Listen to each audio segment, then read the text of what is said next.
अजा एकादशी व्रत कथा। अजा एकादशी का महत्व। अर्जुन ने कहा, हे पुंडरीकाक्ष, मैंने श्रवण शुक्ल एकादशी अर्थात पुत्रदा एकादशी का सविस्तार वर्णन सुना। अब आप कृपा करके मुझे भाद्रपद माह के कृष्ण पक्ष की एकादशी के विषय में बताइए। इस एकादशी का क्या नाम है तथा इसके व्रत का क्या विधान है? इसका व्रत करने से किस फल की प्राप्ति होती है? श्री कृष्ण ने कहा, हे कुंती पुत्र, भाद्रपद माह के कृष्ण पक्ष की एकादशी को अजा एकादशी कहते हैं। इसका व्रत करने से सभी पाप नष्ट हो जाते हैं। इस लोक और परलोक में मदद करने वाली इस एकादशी व्रत के समान संसार में दूसरा कोई व्रत नहीं है। अजा एकादशी व्रत कथा। अब ध्यानपूर्वक इस एकादशी का महात्म्य श्रवण करो। पौराणिक काल में भगवान श्री राम के वंश में अयोध्या नगरी में एक चक्रवर्ती राजा हरिश्चंद्र नाम के एक राजा हुए थे। राजा अपनी सत्यनिष्ठा और ईमानदारी के लिए प्रसिद्ध थे। एक बार देवताओं ने इनकी परीक्षा लेने की योजना बनाई। राजा ने स्वप्न में देखा कि ऋषि विश्वामित्र को उन्होंने अपना राजपाट दान कर दिया है। सुबह विश्वामित्र वास्तव में उनके द्वार पर आकर कहने लगे, तुमने स्वप्न में मुझे अपना राज्य दान कर दिया। राजा ने सत्यनिष्ठ व्रत का पालन करते हुए संपूर्ण राज्य विश्वामित्र को सौंप दिया। दान के लिए दक्षिणा चुकाने हेतु राजा हरिश्चंद्र को पूर्व जन्म के कर्मफल का कारण पत्नी, बेटा एवं खुद को बेचना पड़ा।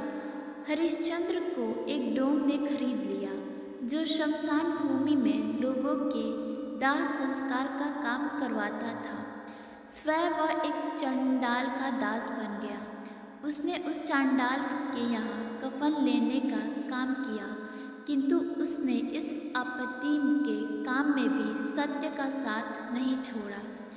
जब इसी प्रकार उसे कई वर्ष बीत गए तो उसे अपने इस नीच कर्म पर बड़ा दुख हुआ और वह इससे मुक्त होने का उपाय खोजने लगा। वह सदैव इसी चिंता में रहने लगा कि मैं क्या करूं, किस प्रकार इस नीच कर्म से मुक्ति पाऊं। एक बार की बात है, वह इसी चिंता में बैठा था कि गौतम ऋषि उसके पास पहुँचे। हरिश्चंद्र ने उन्हें प्रणाम किया और अपनी दुख भरी कथा सुनाने लगे।